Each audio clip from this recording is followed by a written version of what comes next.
right, I show 7 o'clock. Call this meeting of the Battleground City Council to order on March 4th, 2024. Please rise if you can to join me in the pledge. Pledge allegiance to the flag of the United States of America, to the republic for which it stands, one nation under God, indivisible, with liberty and justice for all. Thank you. Roll call, please. Councilmember Ferrer, Present. Councilmember DeRozier, Here. Councilmember Cortez, Present. Mayor McCoy. Here. Councilmember Bowman is not present this evening. Councilmember Davis. Here. Councilmember Overholzer. And the clerk is present. That concludes the roll. And do we need to make a motion to excuse Shane? Yeah, Deputy Mayor Bowman did call me up. He's wasn't able to make it because of sickness tonight. Okay, so I move to excuse Deputy Mayor Bowman from the meeting. Second. All those in favor, please say aye. Aye. Any opposed? Carries. Moving on to agenda approval. Any motions to amend the agenda? So moved. I have a motion to approve the agenda as presented. Do I have a second? Second. Thank you. All those in favor, please say aye. Aye. Any opposed? All right, moving on. Council member reports. Any council member attend any meetings since the last one they need to report out on to the council as a whole? I don't have any listed, so I don't think there were any yet. For the mayor's report today, I just have one item, I believe. Oh, maybe two. First item is we have a vacancy on the Parks and Community Engagement Board. Position number 6, previously held by Brett Richardson, is now vacant. I'd like to take this opportunity to acknowledge and thank Mr. Richardson for his valuable contribution to the board and his service to the city of Battleground. For those that aren't aware, the PACE Board acts in advisory capacity, providing recommendations to the city council regarding the development and operation of public parks, playgrounds, and recreational facilities. Board members are volunteers appointed by the mayor with the approval of the council and serve for a term of 3 years. With that being said, Tina Brooks is here, and that's who, with the council's approval, I'd like to nominate for advisory board position 6. Tina, if you're so willing, come up and tell us a few words about yourself and why you'd like to be on the board. Hi, I'm Tina Brooks, and I've lived here in Battleground for the last 2.5 years. Came from Colorado, where we have great parks, and I grew up in parks. I go to parks pretty much every day, so that's what inspired me to become a volunteer here. I'm also a volunteer for Dog Paw Off-Leash Parks.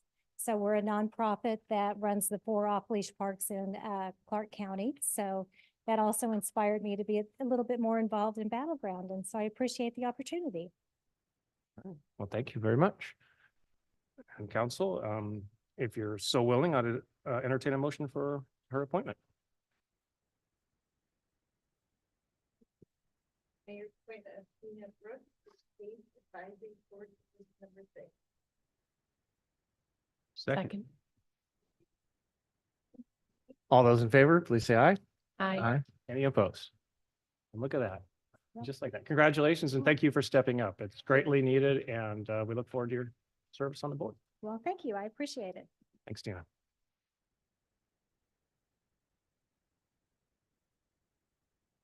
Okay, next up, so with great pleasure, we recognize the outstanding service of 5 members, I believe 4 of them are here, of Fire District 3, who went above and beyond the call of duty during the recent ice storm. On January 16th, a pregnant woman and her husband arrived at Battleground Station 35. She was in labor and the icy road conditions made their journey to the hospital too dangerous to resume. The on-duty crew responded quickly, caring for the mother as they prepared the scene for the impending delivery. Thanks to the swift action, expertise, and compassion of these firefighters, the parents rejoice in the safe delivery of a healthy baby boy. As mayor of the city of Battleground, I'd like to extend my heartfelt gratitude to these first responders for their incredible actions that brought a joyful outcome to a very adverse situation. I would like this time, Chris Drone, the division chief, if you'd like to come up and say a few words, and then we'll introduce the crew and recognize them. Thank you, Mr. Mayor. So real quick, of all the calls these firefighters run, aiding in the birth of a child is one of the rarest and most gratifying of their career. As we know, they're often called to help in people's worst moments, often towards the end of their life. So it's a true blessing to be able to help bring in new life. I would like to echo the city's message and thank these 4 individuals for the professional response, creating a calm environment and providing outstanding care to this new family. Their actions reflect everything Fire District 3 trains for, values, and represents. Thank you. At this time, would like to recognize Battalion Chief Dave O'Brien, who's not here. Chris Drone, the Division Chief, is gladly stepped in to accept his pin. And if, as I call your names, if you gentlemen would please stand and come up here. Acting Captain Zach Shamrow, fighter paramedic. Kyle Irvin, firefighter EMT. Jake Grindy, firefighter EMT. And Adam Strizak, firefighter EMT. To commemorate this milestone occasion in your careers, we, the city, would like to present each of you with this Maltese cross pin, features a stork in the center, in recognition of your dedicated service to this family and to the city of Battle Ground. I'll bring this up if a couple councilors wouldn't mind helping out. You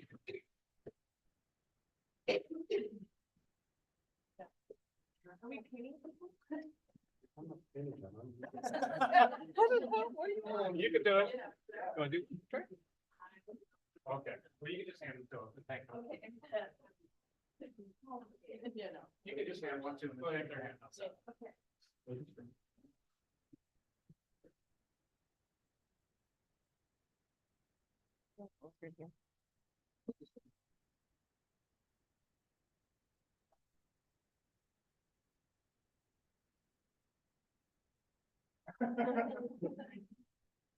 Sure.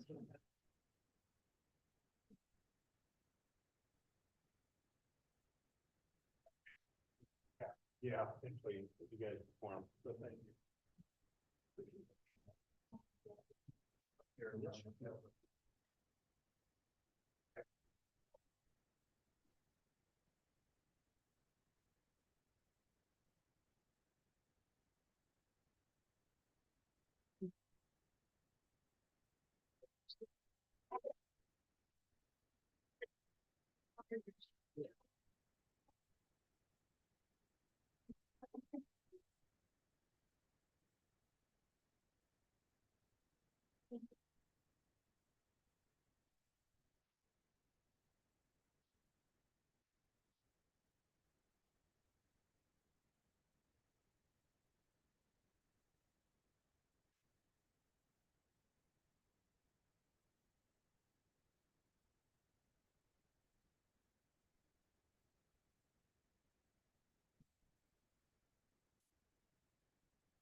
All right, I think now we have a couple of new employees to introduce. Aaron? You take it away. Thank you, Mayor McCoy. Kristen Lato, if you could join me up here. It is with my great pleasure tonight that we get to introduce our new Community Development Director, Ms. Lato. As you can see, Sam quickly vanished to the back of the room. Kristen is a Battle Ground High School graduate and a Clark College alumni. She comes to us from the city of Vancouver, where she acquired 26 years of experience in community development and permitting that we can't wait to put to very good use. Kristen lives in Vancouver with her husband, her 16-year-old daughter and 12-year-old son. Kristen also has 2 stepkids that also attended Battle Ground High School. In her free time, Kristen enjoys camping, hiking, and reading. So we are very excited to have her on board. Today's her first day, so she gets to attend the council on the very first day. So I'll let you say a few words if you would like. Thank you. Appreciate the opportunity, very grateful for it, and I look forward to serving the city, the council, and the community. Thank you for having me.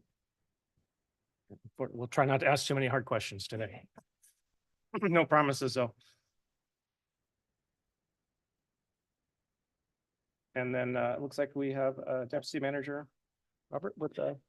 Thank you, Mr. Mayor and members of the City Council. Tonight, we're joined by members of the General Federation of Women's Club here in Battle Ground. They're going to make a brief presentation on the history of Battleground Lake. So if Joanna Hyatt and Louise Tucker, if you please come forward.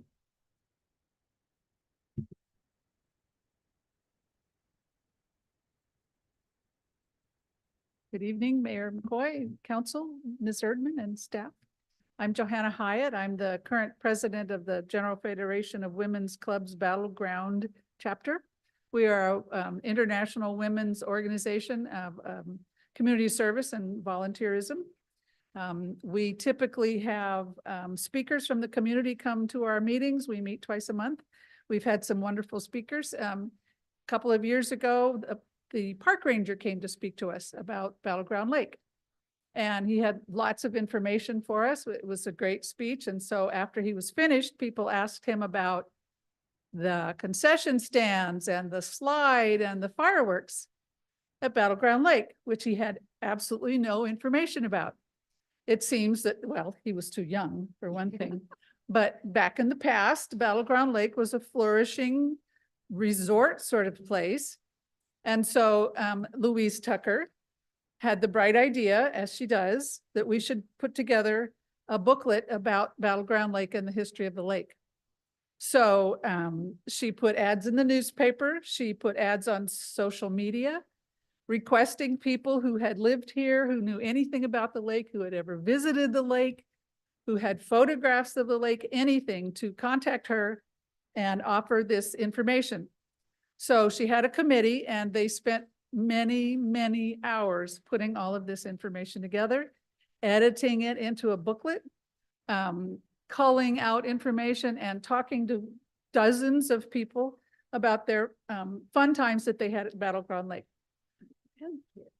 And one of the operators. And the grandkids of one of the operators. Lots of people showed up.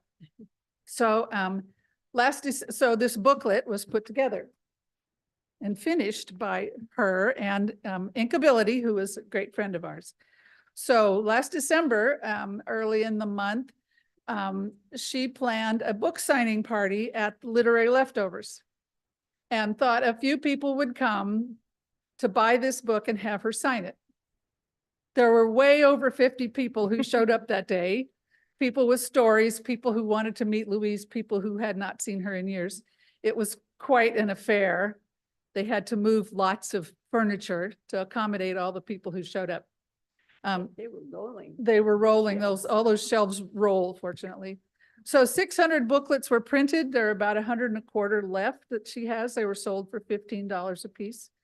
And she thought it would be good if we donated a copy to the city council and one to the staff and one to the public relations person.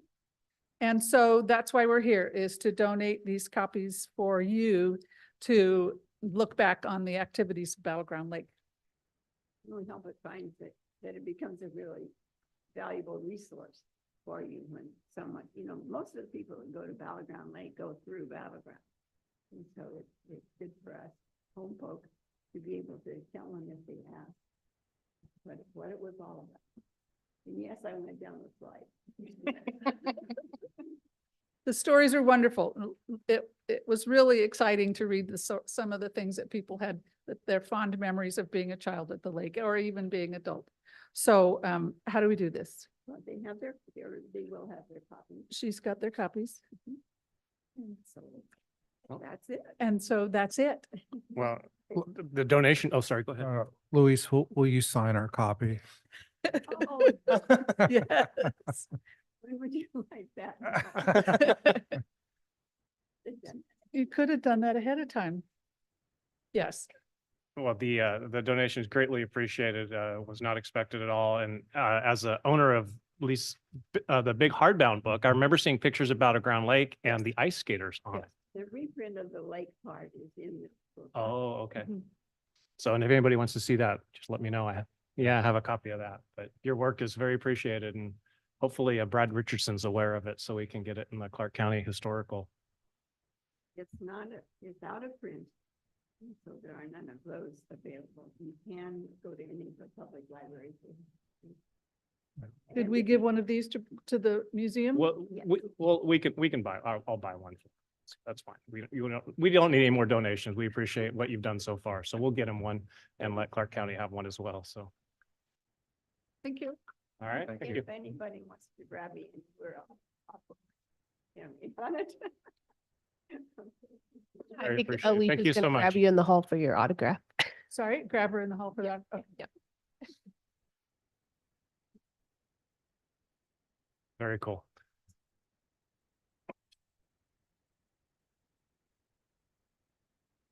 Okay, that brings us along to the citizens communications part of our evening. I will now open the meeting for citizens communications. Individuals are limited to 3 minutes to provide comments. This time is an opportunity to hear from various members of the public in a limited public forum and not an opportunity for extended comments or dialogue. Although the city council desires to allow the opportunity for public comment, the business of the city must proceed in an orderly, timely manner. The council may not be able to respond to individual comments and may refer citizens to a staff member to assist. And do we have anybody on Zoom that needs to, No, Mr. Mayor. okay, then we will just start with, I have Mark Lead signed up.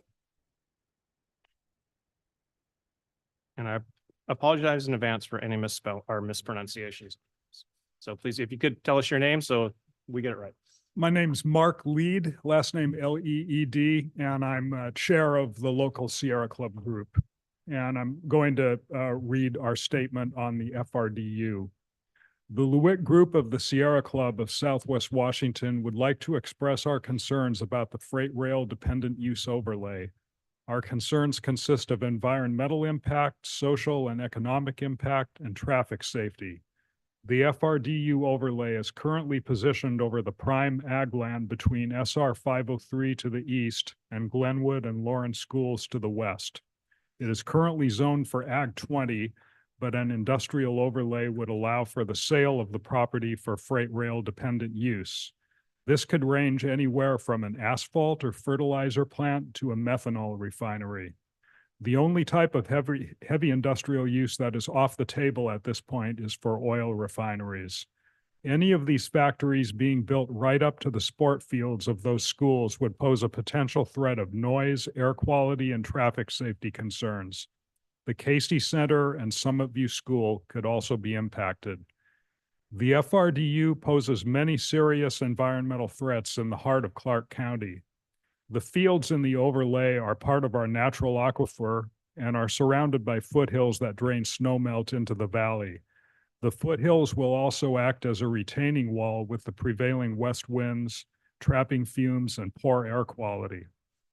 Lauren and Glenwood schools already experience heavy congestion in the mornings and afternoons as parents and buses drop off and pick up children. Imagine what the potential impact of the traffic could be if several hundred workers and freight trucks came and went to the factories that are built next to these schools. There is already a railroad crossing that needs upgrades across 134th. There is a potential risk of the road being blocked by one or more trains as they wait to load or unload at the factories. It could cause a significant delay in buses and parents from getting to the schools. Additionally, we have concerns about emergency vehicles being able to get through if needed. We understand that the sports fields there have significant use in the district.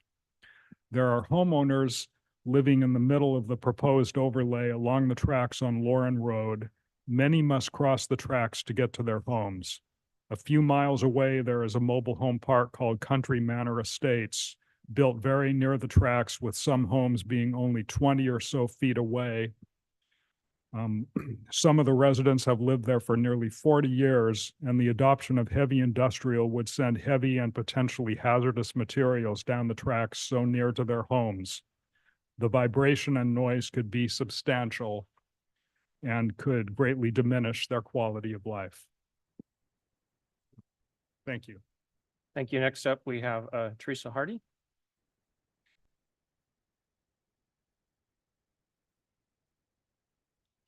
Good evening. I'm going to finish what Mark started to say. There are additional concerns for damage to the septic tanks in close proximity to the tracks. Train horns may pose a serious sound issue. Further north along the tracks lies the mobile home park in Battleground off Grace Avenue. They live dangerously close to the tracks. There has been little official outreach to the residents. The railroad also crosses 503 near the Clark County Sheriff's Station and Capitals Road. The traffic delays here could be significant as well. Many rail crossing upgrades would be required if this project goes forward, and this decreases financial viability of the project to the county. It appears there would be little to no financial gain for the county in continuing the lease of the railroad and implementing the FRDU. The Clark County Council, with a majority, voted to explore option 6 for the overlay. That includes heavy industrial, sewer, and 500-foot spur lines from the current tracks throughout the overlay. This was a change from the prior discussion and overlay plans in 2018, as they allowed only light industrial industries. PVJR, Eric Temple, is the current rail operator leasing the railroad from the county. After recent environmental violations during the construction near the tracks, PVJR has been given a stop order and told to repair the damage they caused. It is not known whether the lease agreement between the county and the PVJR stands concurrently. Finally, it should be known that it has come to our attention that there are available industrial rail use ready lands at the Port of Vancouver. It would seem a better fit for heavy industrial. The Sierra Club is providing the community with outreach via a series of forums and town halls. There are local legislators who plan to attend.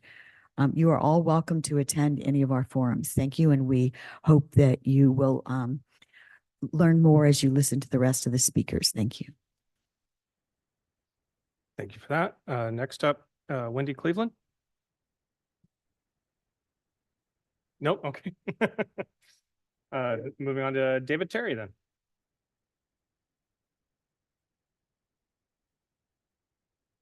Evening, everyone. David Terry. I'm a Battleground resident. I live on the east side off East Grace. So I'm close to the FRDU project that I wanted to come here and talk about tonight and the negative impacts. There's, we have very few low cost housings available, and we have a mobile home park over there. I'm very concerned about my neighbors being displaced, about having the mobile home park have to be sold, residents moving out. There's property values and quality of life issues, not only for them, but everyone else living near the tracks. I've bought a house recently in the last couple of years. I know nobody that's buying housing over there realizes that this disaster is in the pipeline for them. So that seems pretty horrible for people buying, let alone people who have lived here for a long time. There's going to be, as the other speakers have noted, there's going to be pollution, noise, vibrations. I can't think of a single quality of life thing that we're going to get out of this. It all seems very negative. We're a commute. We're a bedroom community. We survive off of commuters, and the traffic from the railroad is going to block people's commute paths to work. So it's a very negative impact, again, for my neighbors that commute everywhere, right? And loss of access to emergency response. Some of those very long trains are going to block emergency responders that have to get to somebody's house. The tracks are going to be full, and eventually there's going to be a death caused or some serious health issues from this. Once we let this go forward, we're going to have an inability to block anything else. So if any other more dangerous, heavy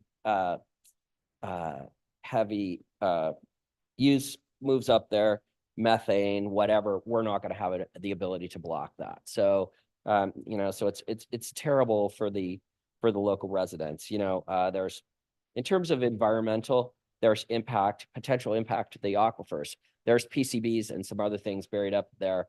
They'll get into the aquifer, they'll be in our water, and the county will have to pay for it. But what would we do if we had to change all of our water that we drink here? We're 60% off well water, I believe. And in fact, there's impact to our fish populations as well. The steelhead and the salmon that annually migrate up. They migrate up when the water's high. They get stuck up there when it's dry, and they come back out. But still, those are fish populations that we probably want to protect. So it's just another negative impact from this project. And I have to ask, who benefits from this project? Well, the mining companies do, the railroad might, but it seems like nobody else is benefiting from this. The county's not benefiting. The city of Battle Ground certainly is not benefiting. It seems like we have a lot of skin in this game in terms of law. So thank you very much for listening to me tonight. I appreciate it. Thank you for that. And last up that we have signed up is Jeff Cox.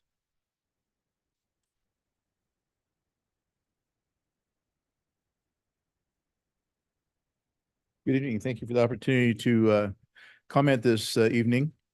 I'm going to pick up where Mark had left off, and I'm going to be talking about some of the technical aspects of FRDU and another related issue, which is the development of the Chalachie Bluff mineral lands up in Amboy, Chalachie area, and the heavy industrial development associated with both.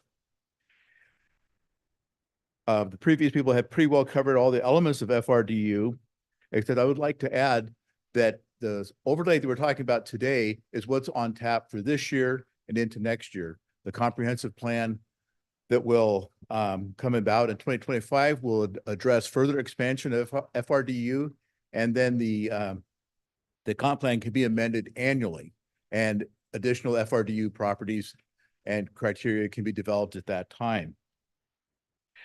We also would like to point out in regards to the railroad operator, he has asked the county to rezone the entire line 33 miles from Amboy to the Port of Vancouver as heavy industrial.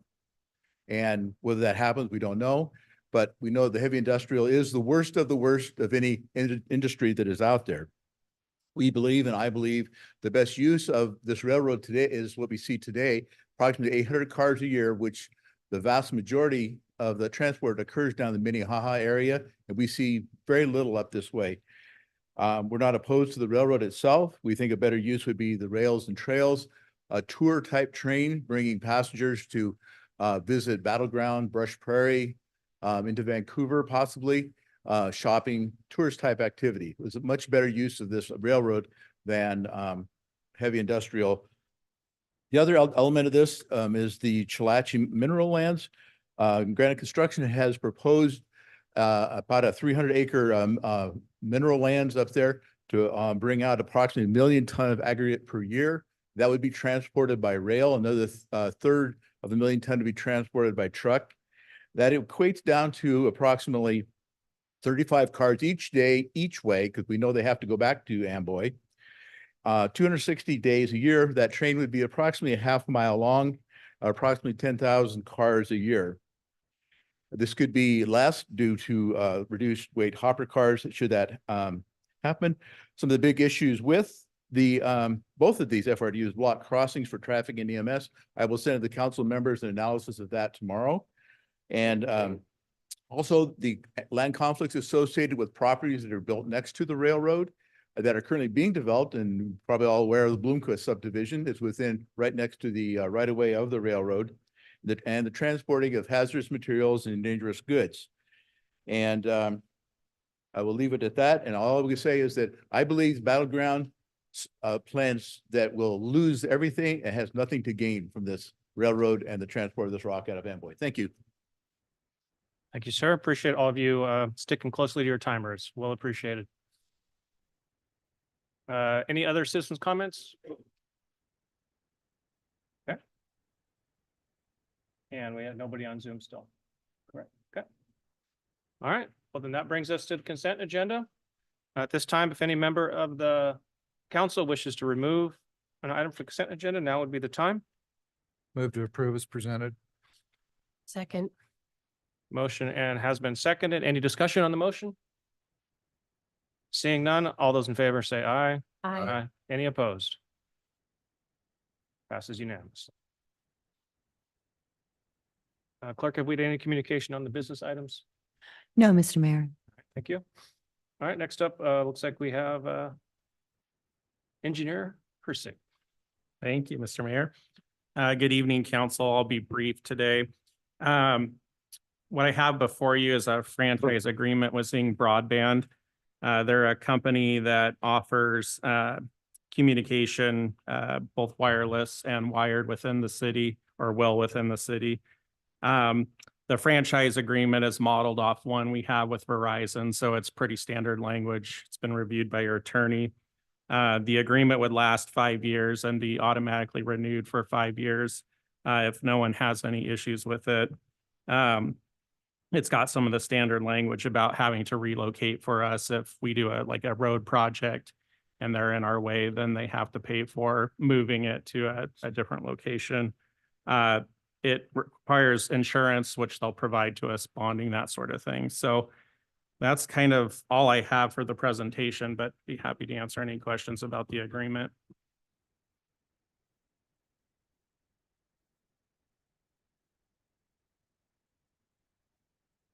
It's like everybody's shy today, so looks like no questions.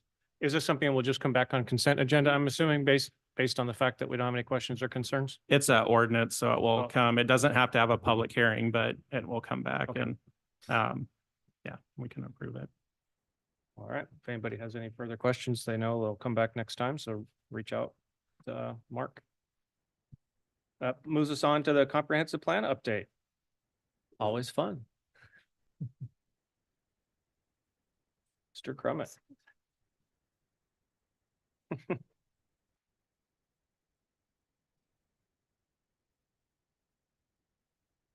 Good evening, council. We'll pull up the presentation here.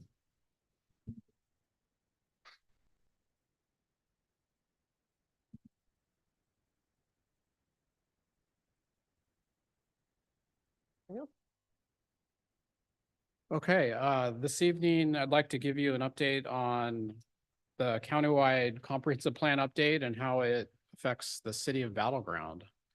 I'll start by kind of giving a broad overview because I know many of you comprehensive planning is a new thing. And in fact, we're going through an exercise that we go through once every 8 to 10 years. So I even have to brush off the cobwebs in these exercises. The first question is, do we have to grow? Yes, Battleground has to grow. Every 10 years, the state provides us with population allocations that determine how much growth is going to come into Clark County. They have professional demographers at the state level. They give us a high, medium, and low projection, and then it's the county's choice as to whether to pick that high, medium, or low. The county, along with other involved cities and other stakeholders, chose to pick slightly above the median projection. There's areas in the Growth Management Act where the cities do have some flexibility, other areas, as I've stated, where we don't. The column on the left talks about the areas where we do have some flexibility. As I discussed the different growth projections, we have some flexibility there. And then there's flexibility on how allocations are distributed to different cities. And then the method for allocating housing, and I'll get into that in more detail. And then the areas where we don't have flexibility, where it's state mandated, would be the total projected housing that's coming into Clark County.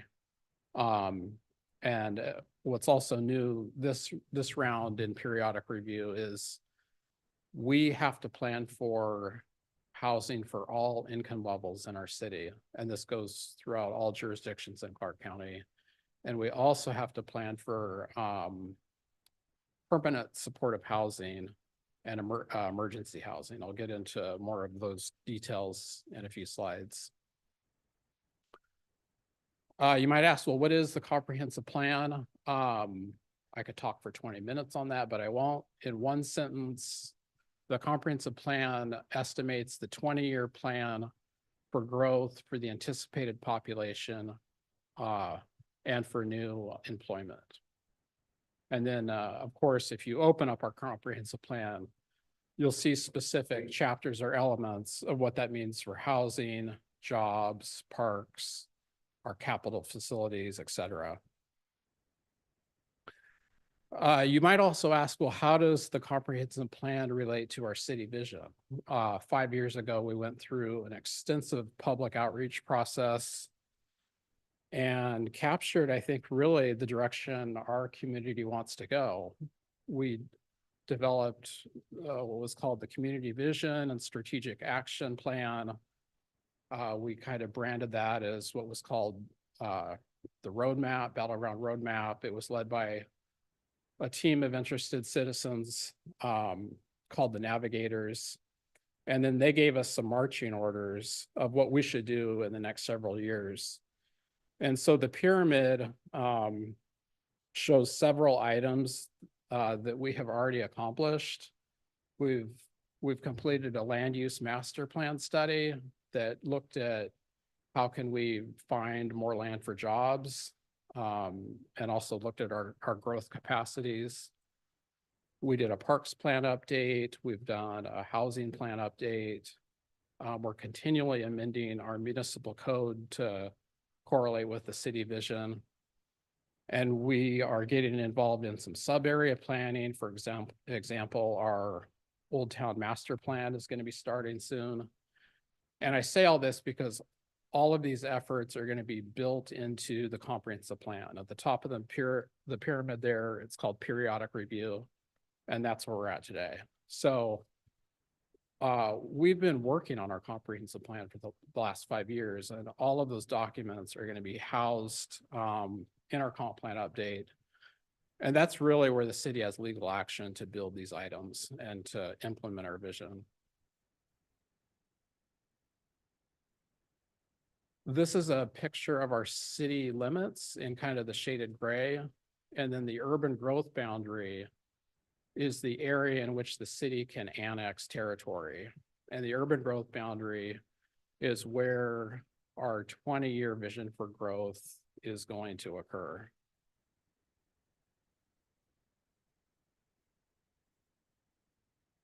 So now I'll start getting into the numbers. On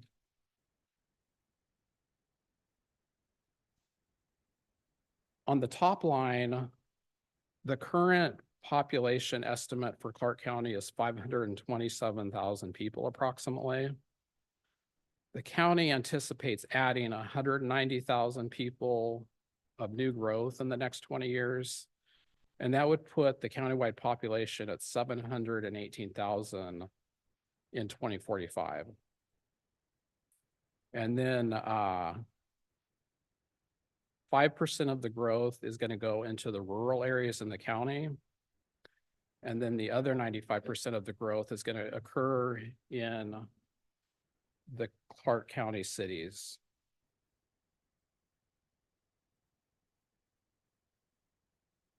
For Battleground, I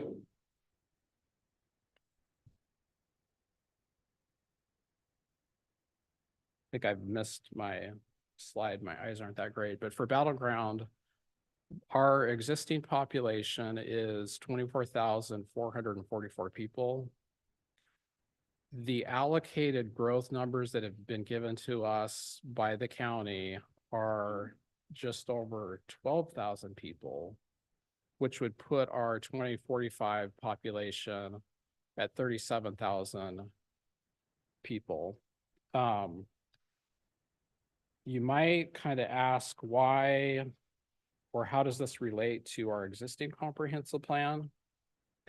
Our existing comprehensive plan actually shows our anticipated population, what would have been the base year of 2015 to 2035 at 38,000 people. So this is a more modest adjustment.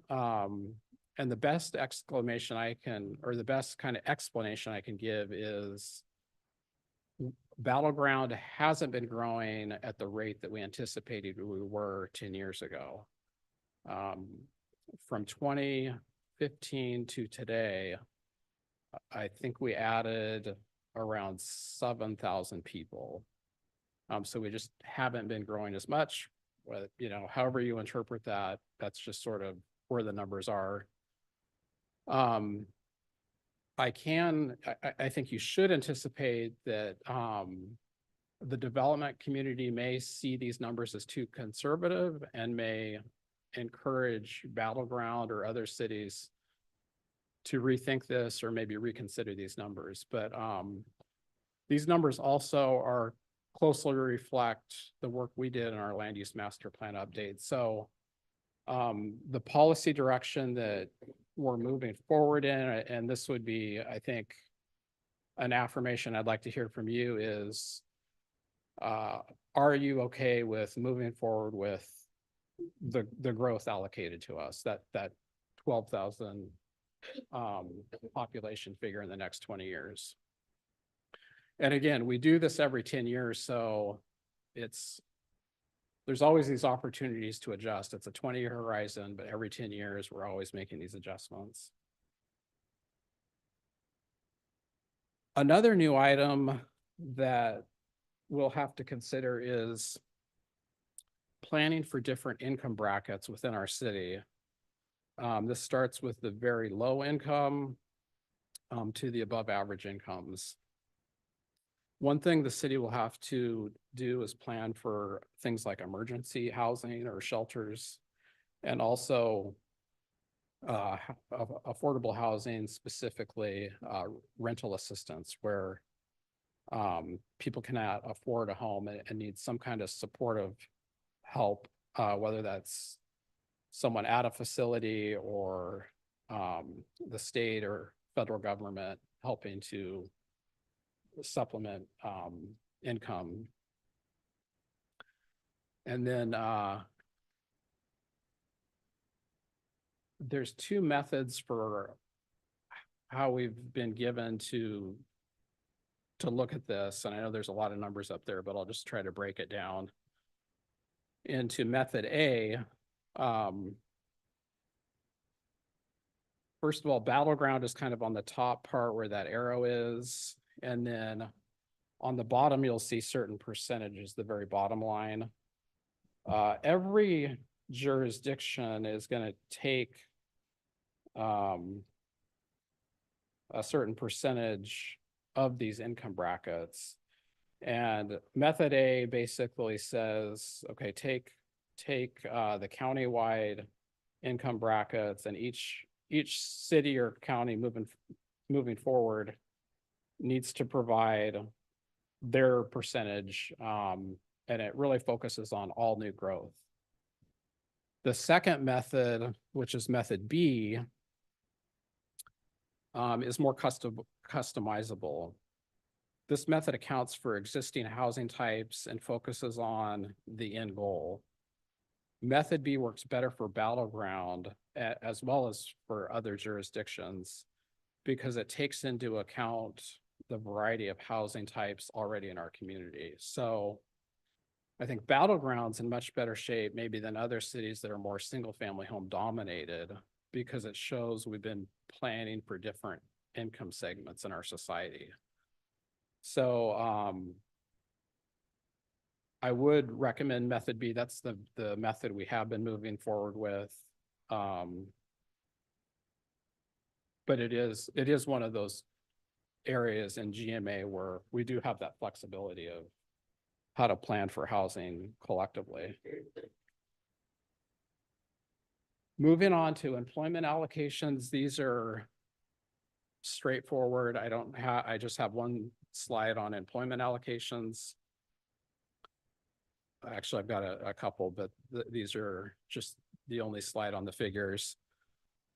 Countywide, 88,000 jobs are anticipated in the 20-year planning horizon. Battleground has been allocated 5,604 jobs.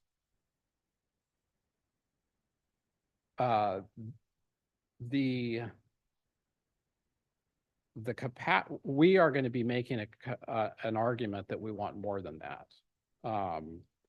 We are going to show that we have capacity for 7,677 jobs.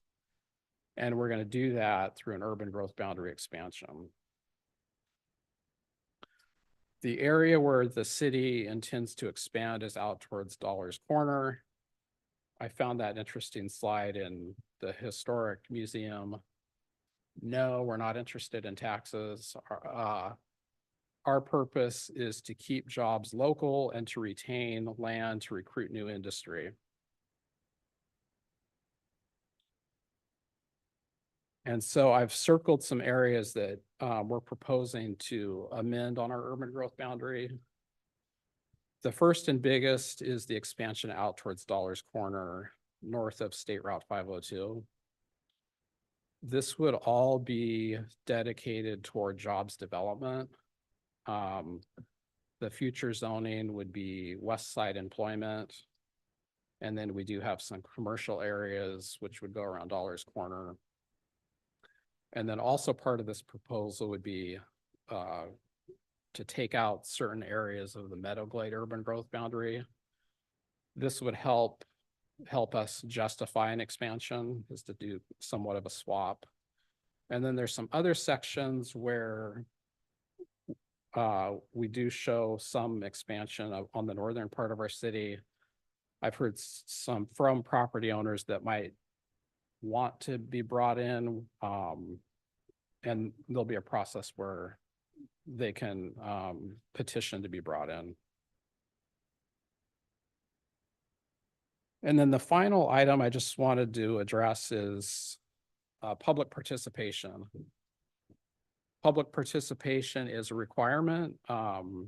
We can't do our planning just behind closed doors or with you, but we need to invite all citizens into this process. What I said previously was beginning with our city vision.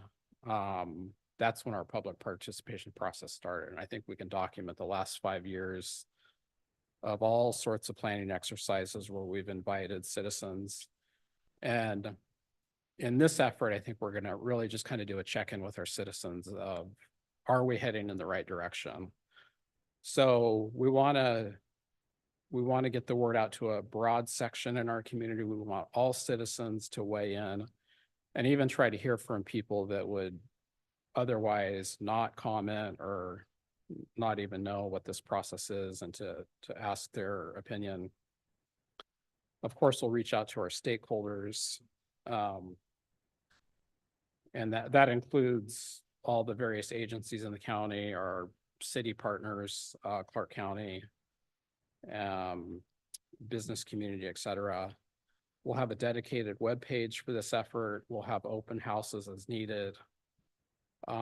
We'd like to get some involvement from our youth, since they're the future of our city, maybe reach out to the schools. Every 2 months, we'll plan on having some space down at the community center titled Coffee with a Planner, where citizens can drop in and ask questions and get answers from us, and where we could ask them questions about what they like or don't like about Battleground. And then our planning commission is really going to be our primary committee that does a lot of this work, and where we present updates, and then we'll do regular check-ins with city council. We will be adopting this plan by June of 2025. So I think I'll stop there and see if you have any questions. A lot of information, council. Questions?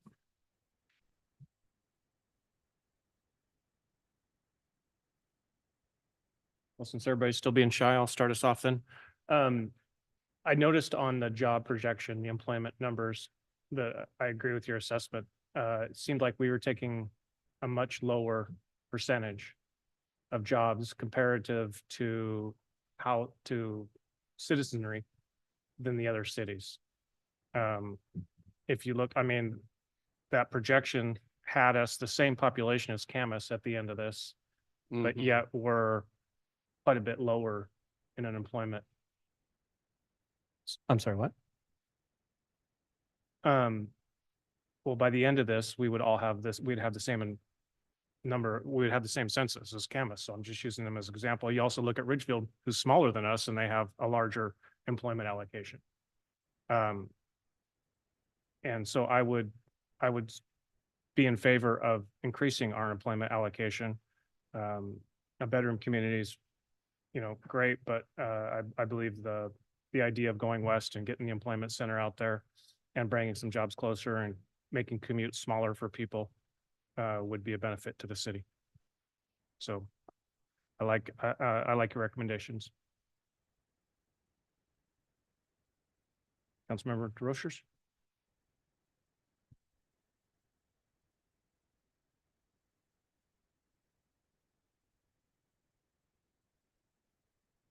Yeah, it calculates our existing jobs and our existing capacity. And then, looks at kind of our vacant land. And the county has what's called the vacant buildable lands model. It's got a lot of different inputs in it.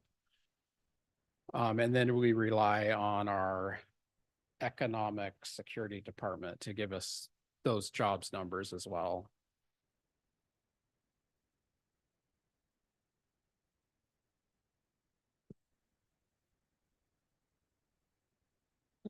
So can we go to the previous slide when we're going under Plan B, please?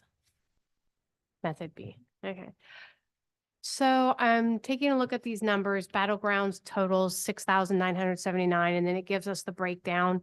And I would like to see if I'm not interpreting this correctly, I do apologize, but what we already have in those positions. You stated that we're not that bad off compared to some other cities in Clark County. So I'd like to know what our numbers are in each of those areas so we can know where we need to start focusing on. Yeah, good question. Why don't we start with, let's start with the 6,979. I don't have a great printout of this. So I'll kind of just break this down. Battleground has to accommodate 6,975 residential units in the next 20 years. We have to then plan for 539 non-permittive supportive housing. I can't quite define what that means yet on that column. Yeah, what's that mean? Yeah, I don't know if we're getting into categories that are like temporary housing or homeless encampments. I need to ask some more questions on that. We'll be doing a lot of further work in this. Permanent supportive housing, though, are things like assisted living, renter subsidized. It could be shelters. We have to plan for 395 units for that. And again, this is a 20-year time frame. So we're currently working on an apartment complex in town with 80 units with the Vancouver Housing Authority. I mean, that takes care of a third of our need, immediately. So I'm not too concerned with some of these figures. And then when we get into the 30 to 50% of the area median income, maybe I'll just pause first of all. Average median income in Clark County is approximately $84,000 per year. So when it's a percentage of that, that's kind of the figure that you're working off of, and that gets recalculated each year. But last I checked, it was around $84,000 was average median income. And then, so in the 30 to 50 percentage, we need to accommodate 1,116. The 50 to 80%, 1,200 units. What seems to be our sweet spot is the 80 to 100% of the average median income, which means that seems to be the type of housing that we've got in Battleground. That's probably maybe more of the affordable single family home housing. And I'm going back more historical. Today, nothing seems affordable for most people. And then another number that I found kind of interesting was the over the 100% the median income up into the plus 120%. It shows we've got more capacity, or we've got more capacity or have a lot of allocation to plan for more of that. I think that's going to happen naturally. That's going to be single family home development. But if you look at, say, for example, Camas, which is the figure below, they're over capacity on that end. They've supplied too much of the really high end housing. So it might be harder for them to justify continuing to plan for the over 120% category. So it kind of takes a while to digest this. And again, there's some adjustments and some horse trading that could occur between jurisdictions, and that conversation is continuing. And the county planning commission and the county commissioners will be hearing some of these items as well in their public hearings. Thank you. Would you say R3 is, where would you put R3 on that chart? Right. Yeah, R3 is our lowest density zone, so that would be the category where, you know, the higher percentage would fall into. And is R3 the standard for the other cities as far as their least dense zoning residential, to your knowledge? It's similar. Common. Mm-hmm.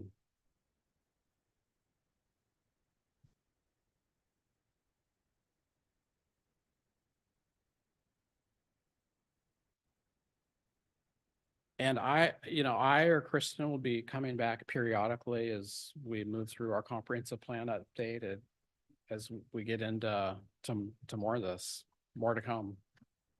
Are we able to get an email of this presentation so I can? Okay. You Yeah, we'll bet. send all this evening after the meeting, send or the Adobe shot of this. And then I think we bring the resolution for the public participation plan back for adoption in the March 18th meeting. And do you need direction from council on method A or method B?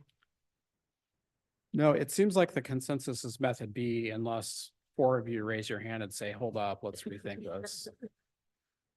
Who doesn't want this? No, I don't see anybody, don't see anybody volunteering that information. So it looks like method B. Thank you. Thank you, Sam. All right, next up, Ms. Erdman with some governance coordination manual updates. Thank you, Mayor McCoy. As you're all aware, we held a council retreat back in February 3rd and discussed some changes to the governance manual. So just a quick highlight on some of the things that were discussed during that retreat that would need to come forward. The governance manual is adopted by resolution.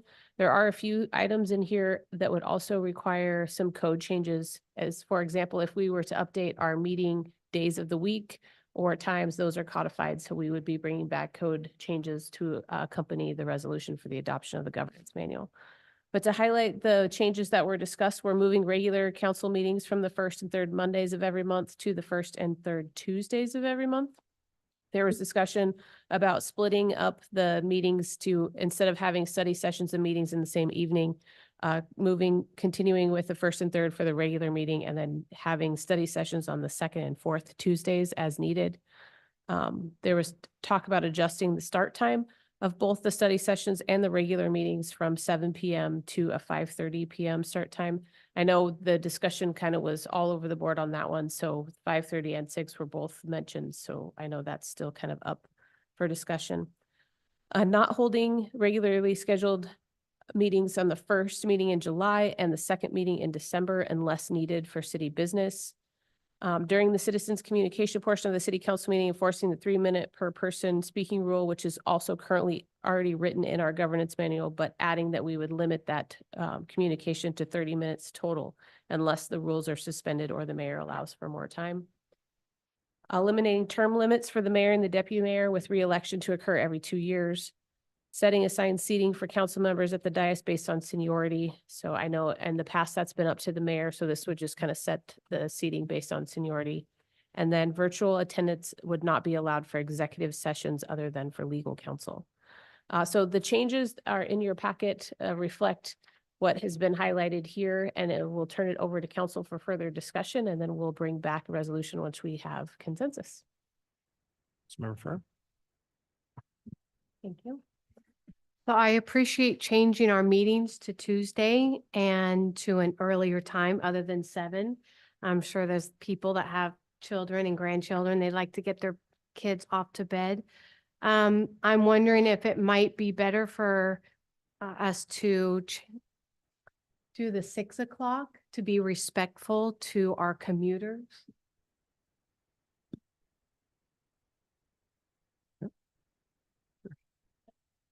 Let me turn my mic on. I just have a question about that part about not attending executive sessions via Zoom. Why would we do that? The discussion was because we cannot control who may be listening in the background if someone is attending virtually. Huh? Wouldn't that be on that person to make sure that they're following the rules and not allowing people? I don't know, it just seems kind of silly to add that. There's times when somebody can't make a meeting because they're in Hawaii or something, and they're going to be excluded from the executive session that could require action. So I'm not interested in that being in there, just because you never know when you may need everybody in the executive session. Okay. Councilmember, you good? Councilmember Davis? Thank you.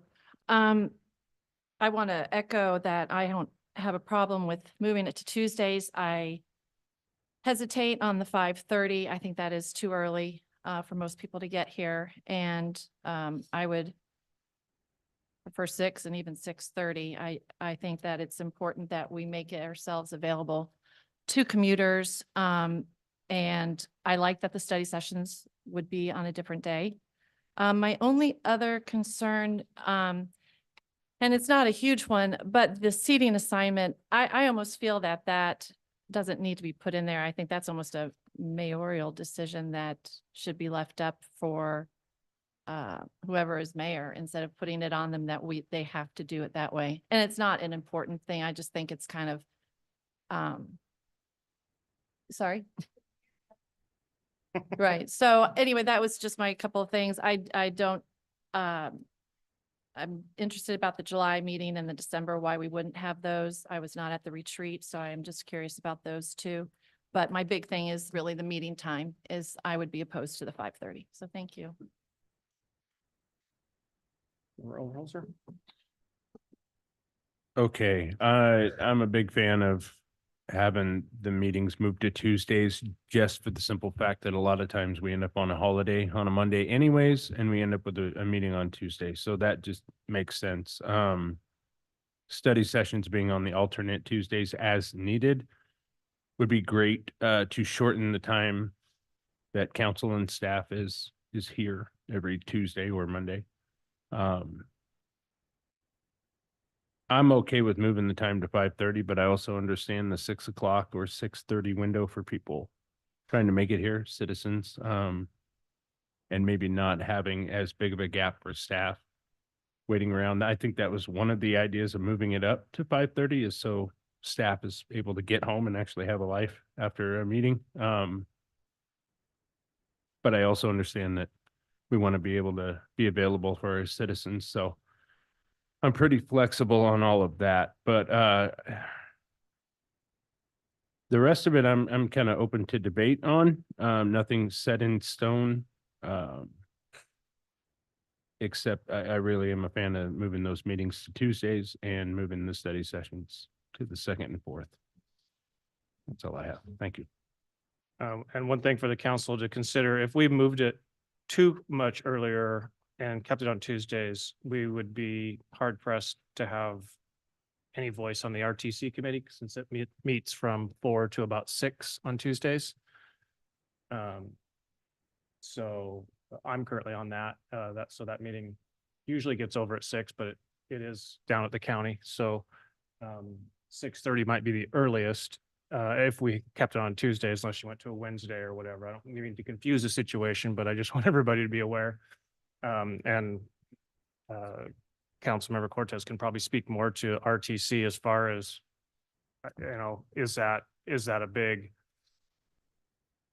big loss. I don't know. I'm pretty new on the committee, so I can't speak to that too much, but I don't know that we want to lose our voice on that. It seems like a pretty big component of Clark County and what we're doing. So that's my only concern with having it too early. I would agree with the comments on the 5:30. And to answer your question on the July and December, we've had those meetings be very light. We've had meetings in the past. I wasn't here where it was just gavelled in and gavelled out.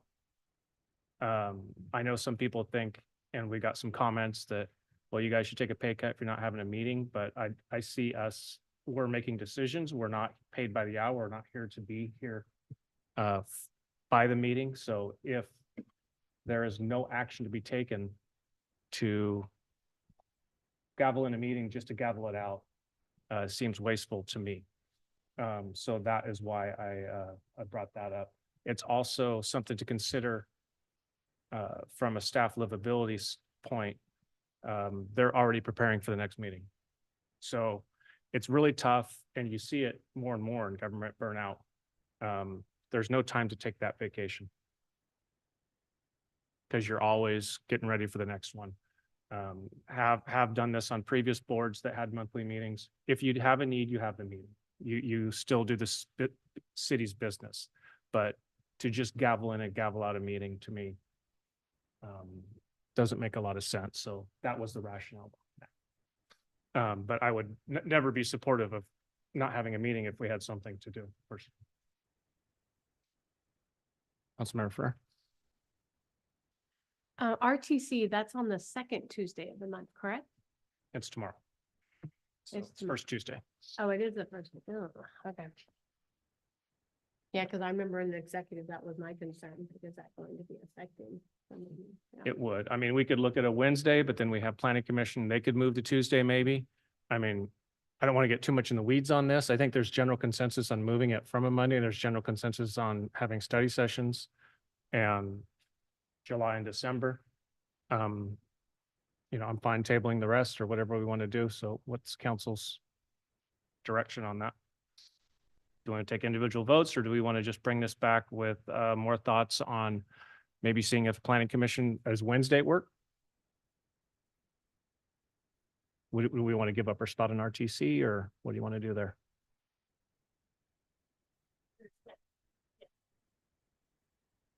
I mean, you could. Really mixed it up.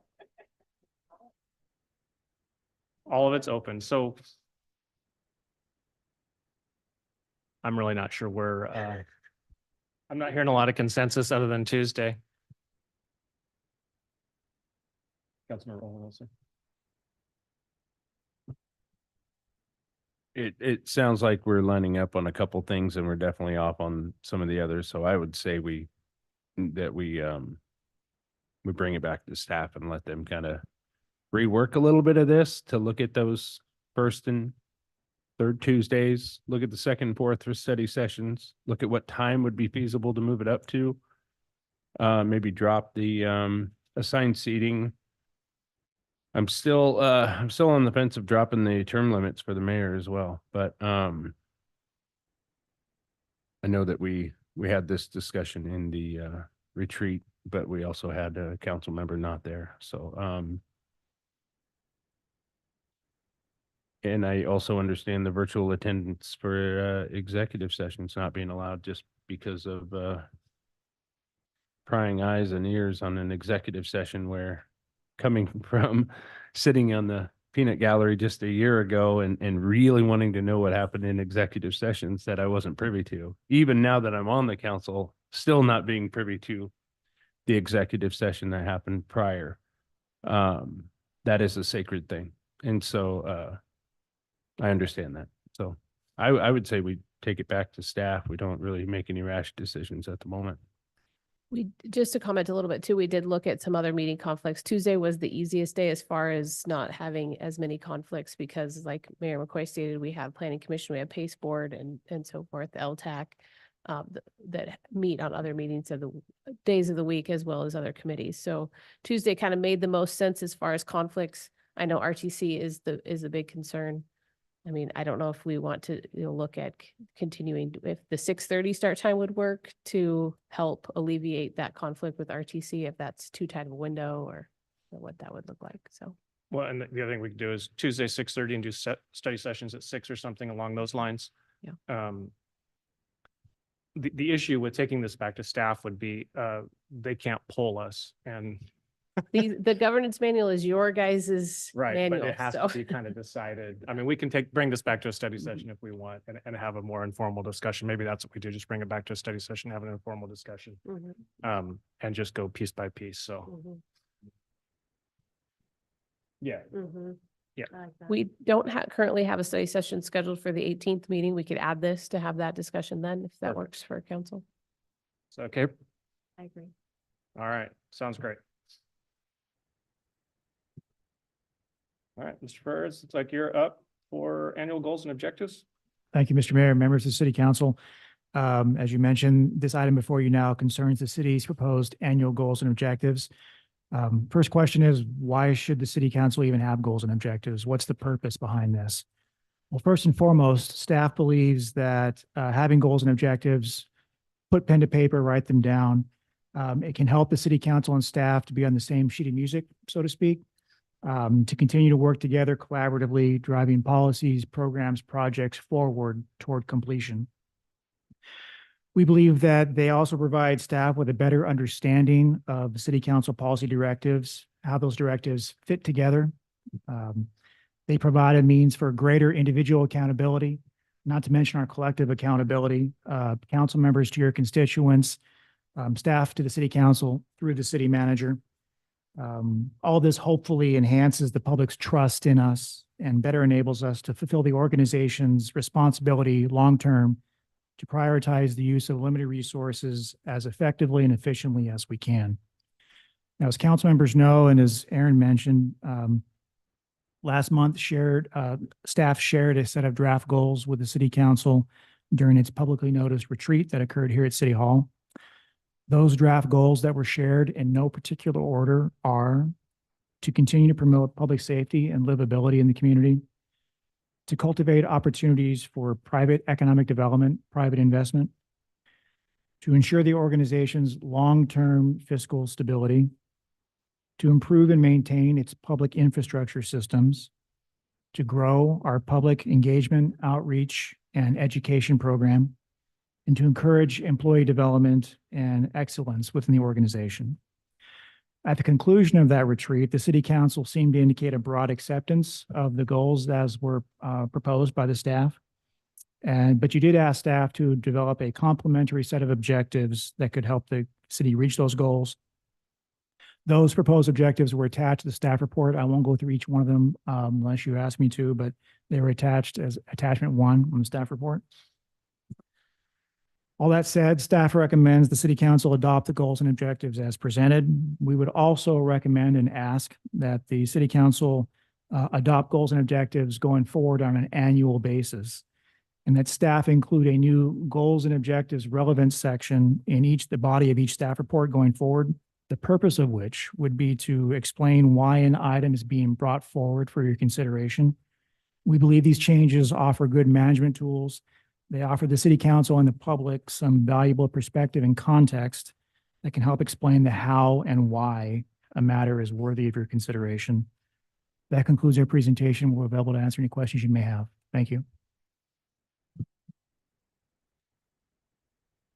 I'm not being shy anymore. First, I'd like to say I appreciate the work that you've put into this presentation. I like the marketing page. I have the printout right here with notes. I like the marketing page on the city website and hosting annual business seminars. I believe this will provide local business support. And also, I believe that this actually has the potential to provide us with business feedback on how we can better serve our local businesses.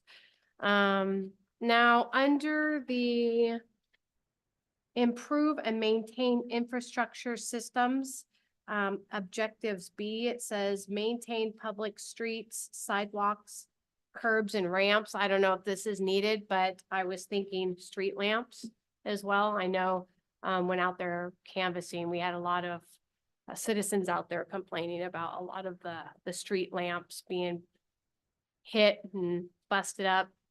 Haven't seen them, so just something, I don't know. Let's see. Yeah, and I already addressed some other stuff. Yeah, that's good. That's all I had.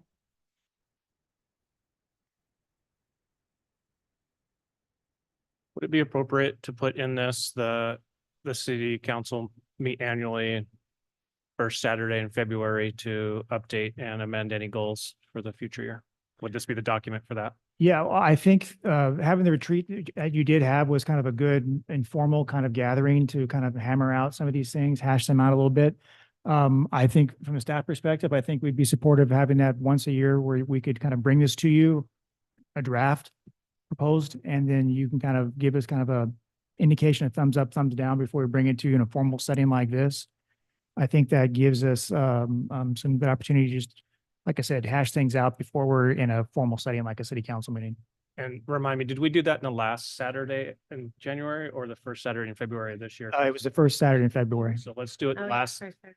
let's do a week either on either side of it, so we don't have the same conflict we had. Well, but it'd be every 2 years, and if we put it in the document, it'll be a repeating. Well, it wasn't initially supposed to be on that Friday. It was due to the weather that it changed. Yeah, it was initially supposed to be in. Okay, the but end we of can January. be cognizant of it going forward. So I would be of supportive of Yeah. putting something like that in this document that we Would that make more sense to put in the governance manual? Right, that's what I kind of was what I'm, thinking. yeah. Okay. Okay, we'll add that. The only weekend I would suggest you stay away from, I think, is the second weekend of February, which is typically Super Bowl weekend, and people go their different ways that weekend. Wanna take a motion? You sure can. Oh, wait, we got one, Councilmember Overholzer? Oh, he's got something. The only other feedback I know we have a potentially newly hired chief.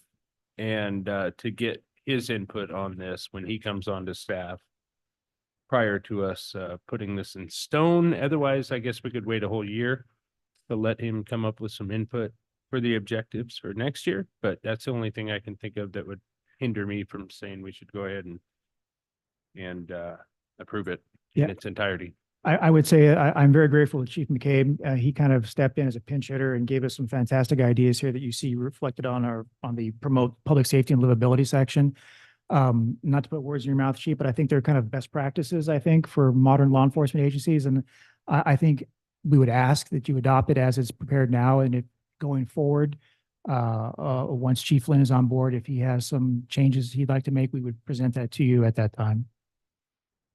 Okay, well then I move to approve the city council annual goals and objectives in their entirety as presented. Second. And just a quick discussion on that. The streetlights are, I believe, already ordered and on the way. Yes, I'll let Mark comment on that. Yeah, CPU is working on it. As long as we don't have any more storms to interrupt them, they're slowly making their way through it. Okay, perfect. So, any other discussion on the motion? Hearing none, all those in favor, please say aye. Aye. Aye. Opposed? Carries unanimous. Thank you very much for the work that went into that. And also, because I forgot, thank you for the work that went into those pins in the presentation of Fire District 3. Staff did a great job on that. Appreciate that. Administrative reports. No administrative reports this evening. What, did I miss something? Yeah. No, just- All right, next up is council communications. I've asked to put this on the docket about the freight rail dependent use in the Chalachi's Prairie surface mining. The reason this came to my attention, for those that don't know, is I'm on the Lower Columbia Fish Recovery Board. When the Chalachi Prairie, let's just call it construction, happened, there was some coho and other endangered species that perished, that came, and so kind of got on my radar. And then coming to find out that then that project, and I'd heard of the freight use dependent down south in Brush Prairie, that had been a thing going on for quite a while. What I didn't know, and I don't know that council knew, is, and there is a county councilor had mentioned it, that they want to take that overlay all the way up to the terminus. Now that's that one counselor, but it tends to be in the majority. And that gave me pause. I thought that the council might like to weigh in, because obviously that would greatly affect our city in many ways that some of the citizens commented, and I just started writing down stream of consciousness, some of the issues, and we might be here a while if I went through them all. So I wanted to basically query council, see if we wanted to take a position on this, how we wanted to move forward. Would we like the legislative committee to lobby? Would we like to do a resolution? And then what would we like that resolution to look like? So I'll open up the floor just to hear your comments and go forward from there. Tori? First, I'd like to thank our mayor for doing this. I appreciate this. This means a lot. It really does. I'm so thankful that you're our mayor. Because I was thinking this, a resolution, like we should, we should be representing our citizens of Battleground as their counselors and making a stand and showing where we are at this. And so I would like to create a resolution in opposition. Okay.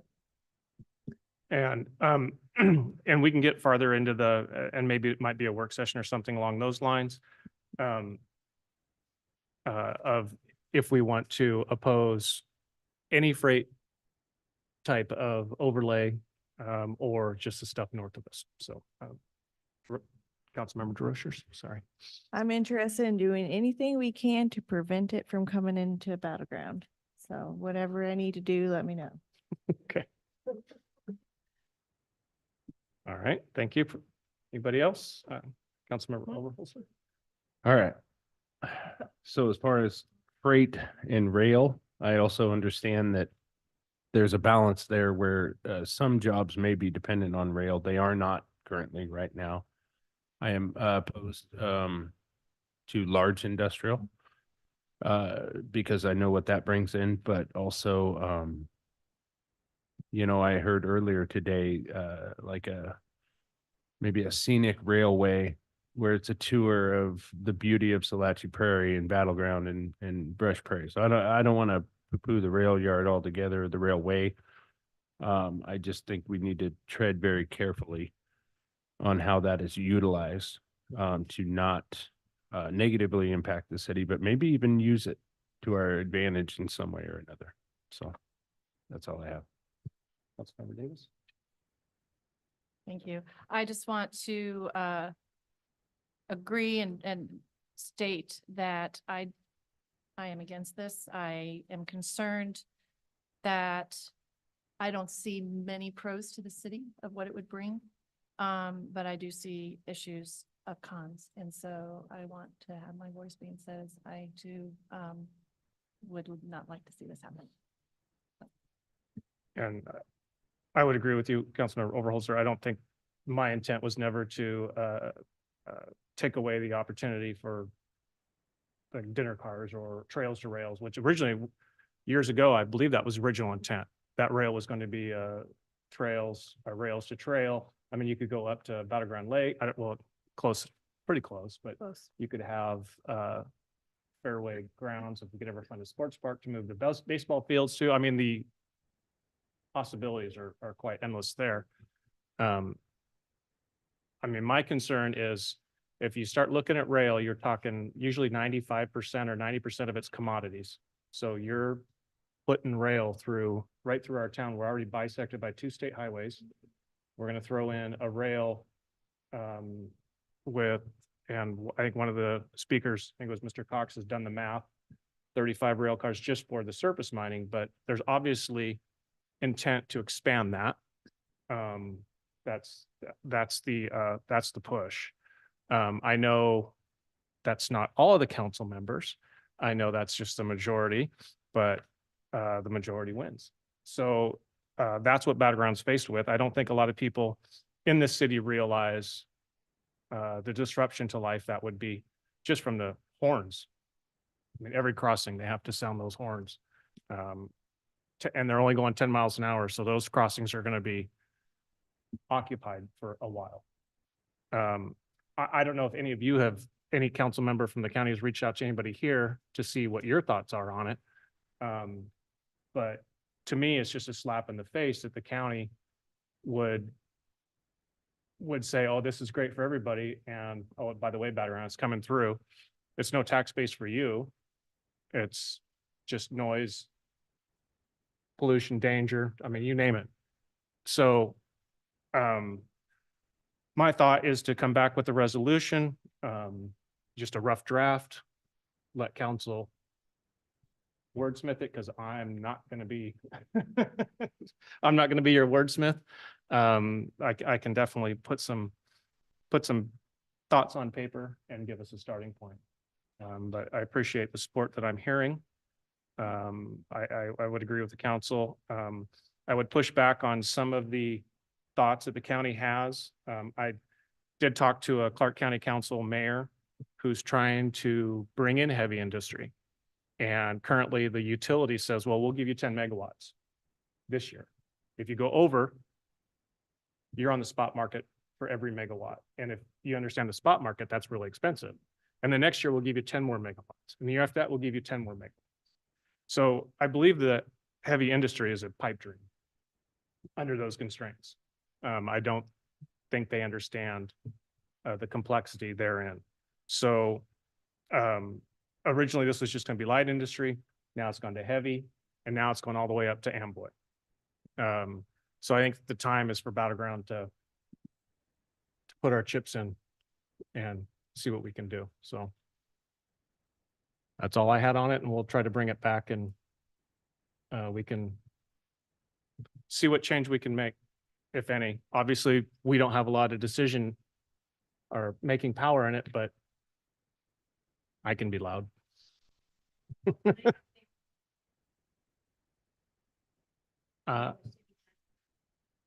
We're pretty much the only city it runs through. It runs through about 100 feet of the city of Vancouver. And it might run through Yakult. I mean, yeah, it does run right next to them. Believe so. Yeah. So, yeah. But I mean, it's pretty much us. What's that?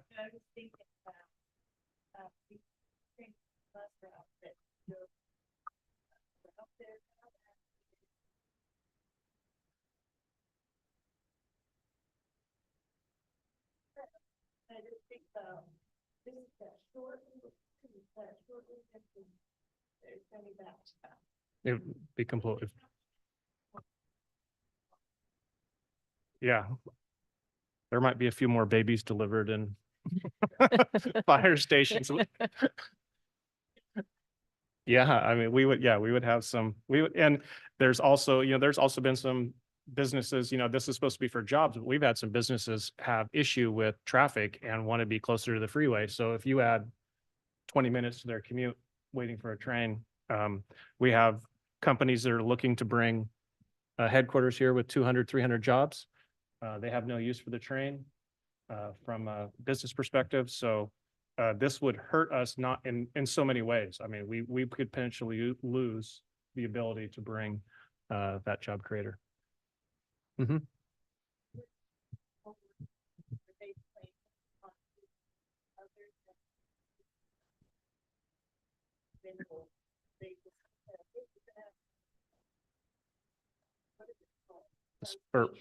Spur Road.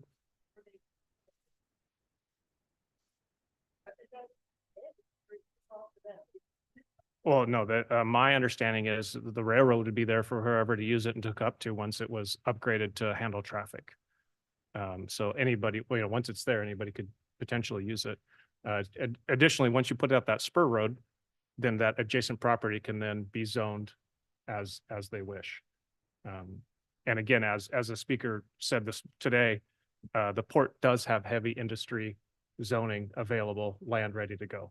So, and near a river with barges. So, yeah, I would agree with Councilmember Davis. There's going to be no tax base for us. There's going to be no jobs for us. I'm happy to wave the flag of non-support. All right. Anything else for the good of the order? I do. Okay. Real quick, had the opportunity to do a drive along today with our wonderful Battleground Police Department. We are so lucky to have the force that we have, and it's an honor to work beside them. And I enjoyed getting to, even though I live here and have for many years, you always learn something new. And they're very open, and I know you're gonna have the opportunity, and maybe Victoria too. But I wanted to thank them publicly because they do a fantastic job for our community, and I'm super proud of them. So thank you. Yeah, and we did note, hopefully the council got a chance to look at the school zone speed impact. Was that sent out to everybody? Yes, it's in the weekly report. If you have not seen it, there's some pretty remarkable results, so please pass along the council's thanks to the team. Thank you, Mr. Mayor. I will do that. Sure.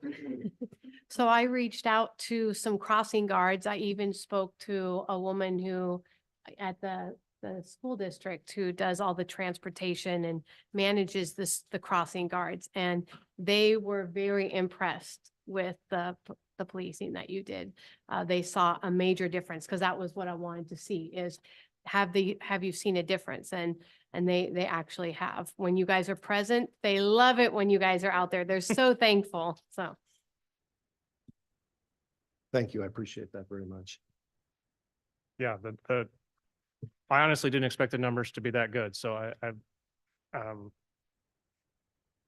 yeah, it was and what we're talking about was we had some traffic enforcement done in school zones. We took the speeds before enforcement, we took this, and then we saw, then we did the enforcement and then we took speeds after. And then looked at the percentage change, is that correct? Yes, sir, that's correct. And this is a very, this is just the beginning. So we focused on one school at a time, and we were very deliberate about our school zone safety enforcement every day, every officer, 3 stops a day.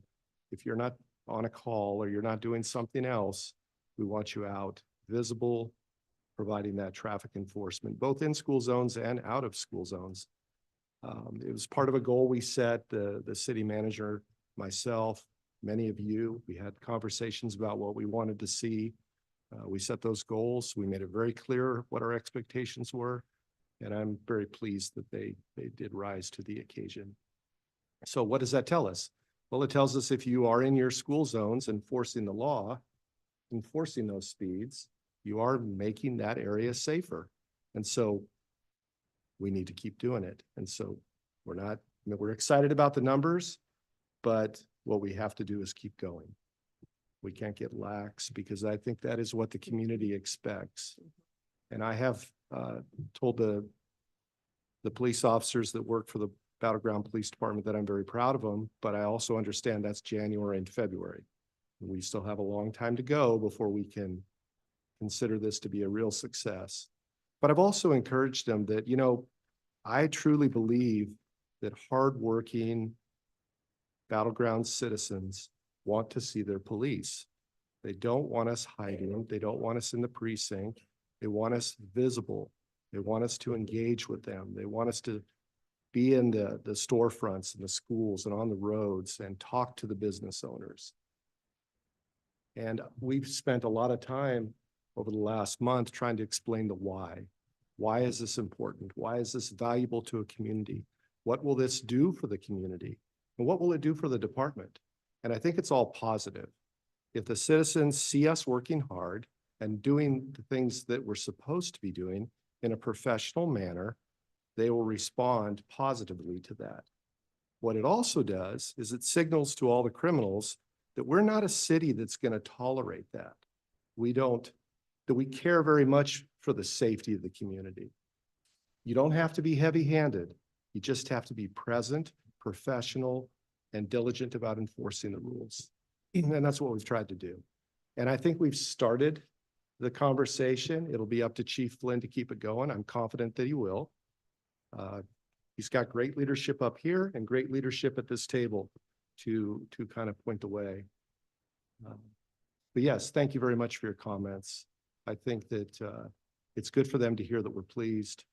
And people want to know that they're doing a good job. They want to hear that they're doing a good job.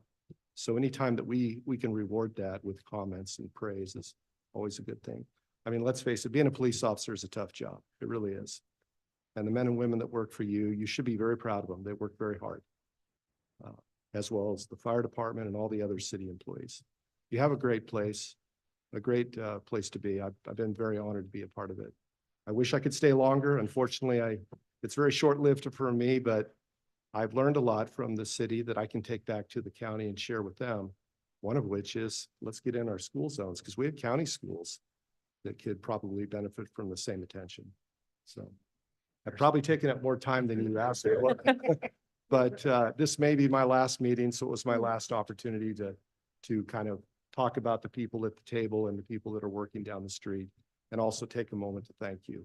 It's been a tremendous opportunity for me personally, and I've learned a lot, and you've been very kind in allowing me to kind of set some goals, and I appreciate it very much. Your impact was quite immediate, I have to say. So it was very appreciated, and we look forward to continue learning from you, hopefully on a department level. And Councilmember I'm Ferrer? sad to see you go because you impressed me. Well, I'm sad to go, but I'm confident that you've Yeah. got a good chief, and the best part about it is if at any point you decide that you don't have a great chief, you have the ability to make changes. But I think you should be very confident. I've met Chief Flynn. He's got an impeccable background. He's at least 30+ years in law enforcement. I think he has a lot of the same ideas. As Rob mentioned, a lot of the suggested changes we made are best practices. He will be familiar with those best practices. And I'm right down the street if you need me. I'm at the county and I can come help him anyway. Cool. that he You're on needs call. help. No, I also, I'm glad I'm happy to hear what you're telling us, that it's going to be, going on, continuing. Because one of the things that when I spoke to our crossing guard was, it's very effective when you guys are there. Now that you've moved on to another school, they have seen a few, not as many, but they have started to see some come back. So it's great to hear that you guys see the need, that it needs to be continued. Yes, ma'am, we do. In fact, I'll be very curious to see, we've noticed that even after we leave, the speeds are staying down. That's what impressed But me. how long will they stay down? And so I think the next thing we do is we start to be a little bit more strategic about bouncing from school to school, so people don't exactly know where we're going to be.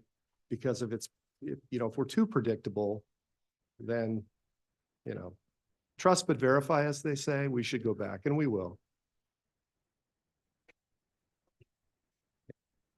You're welcome. Well, aside from being up here on this dais as a citizen of Battleground, Mike, we appreciate you. We really do. We appreciate John sacrificing you for us and giving you up as valued as an asset, as I'm sure you are. One note I did want to think, I don't know if we mentioned that, but congratulations to Officer Brian Archer for his award as Policeman of the Year from Battleground 2. Since we're on that made me think of that we probably shouldn't go without saying congratulations to him as well. But thanks again, Mike, and I hope we see you in the future. Thank you. I very much appreciate it. All right, thank you, sir. That 8:38 p.m. This Monday, March 18th meeting is adjourned. See you.